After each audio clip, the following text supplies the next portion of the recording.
I'm a guy that's 26. Each day I build with bricks. I like Star Wars playsets. I'm Rich Boy J.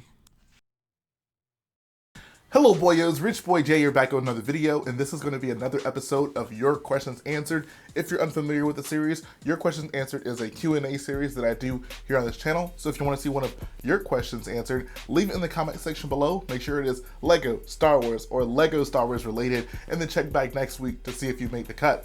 The first question this week is going to come from the Upside Down Brick. He asks, we know you don't like the 18 plus helmet line, isn't that an understatement? But what do you think about the upcoming 18 plus vignettes? Trash Compactor, Trench Run, Dagobah Training. I'm not a huge fan of the Trench Run, but I think the two minifigure scale sets offer a great blend between 18 plus collector sets and Lego play sets. This is something that I've given a lot of thought to because yes, these aren't just your typical strictly display sets. I think they do have some level of play value to them. And on one hand, it is cool that Lego is almost essentially putting out mock quality sets for people to buy right out of the box. I think that there probably is some use, some market there, and that's not inherently a bad thing. I think where I kind of settle on is just the fact that it seems like this is kind of not necessarily a cop-out, but just more justification to raise the prices on what would have otherwise just been a normal playset. For example, the Lego Dagobah Yoda's headset, the most recent playset that came out, was like $30, and I thought that was a pretty incredible playset. It came with the exact amount of figures as the current Yoda's headset, and some pretty fun play features, and it looks pretty good. Now, I'm not going to sit here and try to tell you that that thing looks as good as the new Yoda's Hat vignette set, but I can't help but feel like, because we're in this era where, Lego is pretty adamantly catering to adults and AFOLs with these 18 plus sets, these feel like they could potentially be replacements for what otherwise could have just been a normal playset. And I think that is probably not the way to go. I feel like, if a person's a Lego Star Wars collector, then, even if it's like a playset like the old Yoda's headset, adults can still be happy with that. Adults can still find value with that. And kids can find value with it as well. Whereas if you're making, a Yoda's headset, what is it, like $80, $90, that pretty much exclusively caters to adults. I'm not saying that kids can also find value with it, but it feels kind of exclusionary where it doesn't necessarily need to be exclusionary. I think in a perfect world, there is certainly a balance that Lego could strike with these 18 plus sets as well as, play sets, but it feels more and more like Star Wars is becoming pretty overwhelmed with 18 plus sets, whether it be the helmets or whether it be these vignette sets. I definitely have to say, for the most part, the vignette sets pricing is less than ideal, especially for the trash compactor. I think the price of that thing is kind of atrocious, honestly. So while I do think, yes, there is a market for sets that essentially have mock quality builds, I think I still do prefer the playsets. They feel more all-encompassing to Lego's audience. Like, I think adults can still find value in those, and kids can still find value in those. And also, the pricing is just much better on those. Like, I mean, as cool as that new Dagobah's, that new Yoda's headset is, I'm not sure that I think it's like worth 3 times more than the older Yoda's headset for what is, like I said, essentially still the 3 same minifigures with some updated prints. Now, with that being said, I would like to bring up an additional talking point.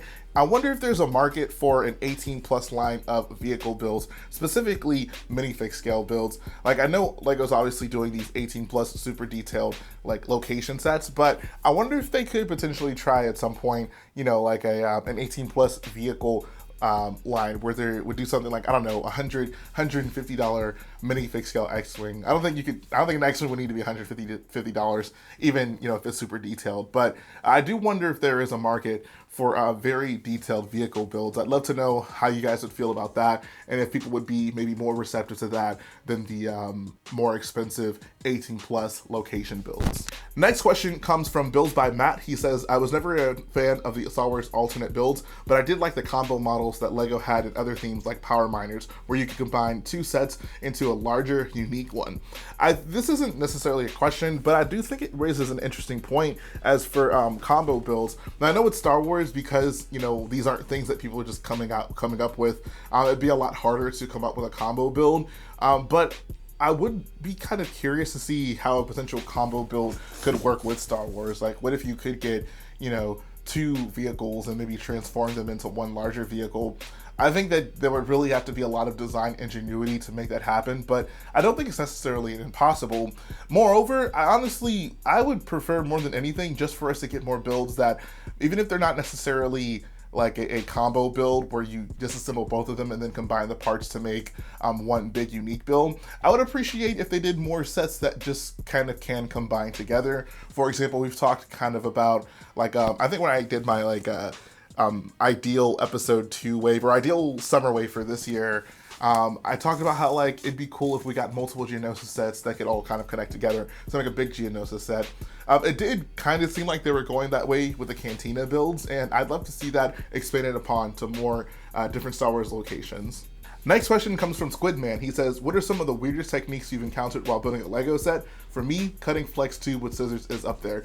Yeah, that probably has to be one of the weirdest, if not the weirdest, building techniques when it comes to Lego. Them actively advocating for you to, you know, manipulate / potentially destroy a Lego piece by cutting it. I believe the original Eiffel Tower set asked you to like cut flex tubing with scissors.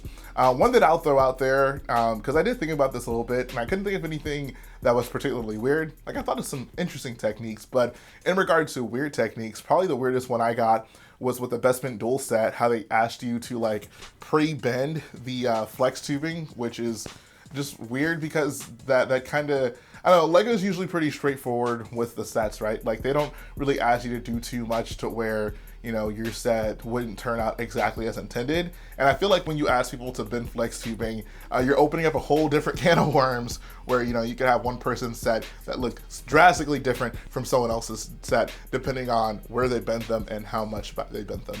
Next question comes from Ben R. He says, ignoring parts availability, which Lego color would you say is the most accurate for the stripes on the Razor Crest? In my head, it is between yellow, tan, dark tan, and bright light orange. I'd love to hear your thoughts. Well, on my personal Razor Crest, I think I opted for yellow. I feel like there could be an argument made for bright light orange. Tan and dark tan, I probably wouldn't go with. I don't really see those being good representations of the stripes on the Razor Crest. But I think bright light orange might be the way to go. Even that isn't ideal because none of the colors on the Razor Crest are especially bright. I mean, it's like a metallic ship, but the orange on it isn't especially vibrant. You know, it feels kind of dull in that regard. There really isn't a perfect Lego color for it. But when I look at it, like I have a photo pulled up right now, bright light orange, I think might be the way to go. Like if I started my Razor Crest again from scratch, I might try out bright light orange. A lot of this also just depends on how it looks next to the gray, because the gray on the, you know, that you will be using to build a Razor Crest is not, you know, the chromy silvery gray of an actual Razor Crest. So you also kind of have to consider just how 2 colors contrast with each other, even if it's, you know, one of them is not necessarily the correct color. The combination of the 2 colors together could definitely determine your perception of them. Next question comes from CB. He says, I enjoy these videos a lot. Time to ask a question of my own. Glad to see you asking a question. With a lot of playsets like the TIE Fighter and X-Wing having been scaled down in size, do you think that Gunship could be downsized or downscaled and still look just as good? Or do you think they will make a similar one to the last set and just raise the price? I mean, I don't like to just throw out there that, oh, they're gonna do, you know, something similar to the set and raise the price. I feel like Lego kind of, so in a lot of ways, Lego does do this. You know, for example, like the most recent battle packs, right? There are some sets that they just raise the price on just because they can, but there are a lot of other sets that they do, and you know, they have more pieces than its previous iteration, and the price increase can mostly be justified. I think that because the Republic Gunship is a set that, you know, while we have gotten 3 versions of it, it still isn't one that is as common as a TIE Fighter or an X-Wing. That's not the one that they would just deliberately downsize.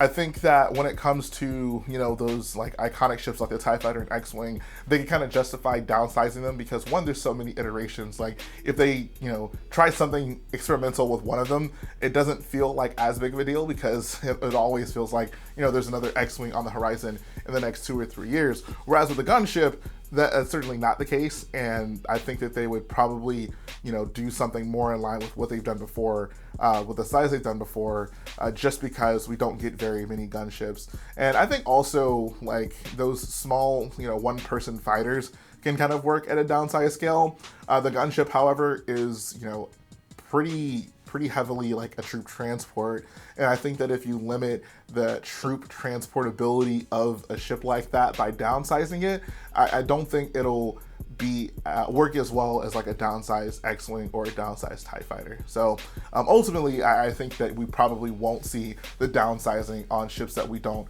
get very often. I think that if there was like one other ship that they would do downsize, I think a Falcon is possible, but that's really one of the only ones that I could see them giving the downsizing treatment like they did with the X-Wing and TIE Fighter. Next question comes from Tommy H54. He says, do you still build your First Order army? I just started, and because you can't get any sequel sets with Stormtroopers anymore, it makes things harder. Also, do you think LEGO would ever bring back sequel trilogy sets? This is a great point. Yeah, it's been some years since we've gotten a set with a First Order Stormtrooper in it, which is disappointing because, like I said, I mean, regardless of how you feel about those films, like I think LEGO owes it to the fans to try their best to give us a well-rounded view of Star Wars, and that means touching on all aspects of Star Wars, whether it be sequels, prequels, original trilogy, etc., etc. That being said, I'm definitely not still building my First Order army.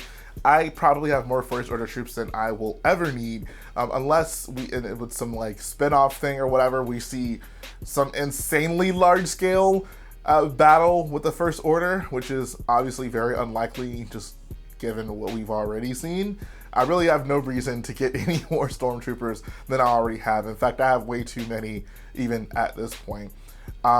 So as far as LEGO bringing back sequel trilogy sets, I'd say absolutely. I think that, you know, because we went through that period of them making, you know, obviously a lot of sequel trilogy sets, their priorities lay more with what's currently coming out, and that's the TV shows, and the original trilogy, of course, is just always going to be relevant. And then we'll get the one odd thing here and there.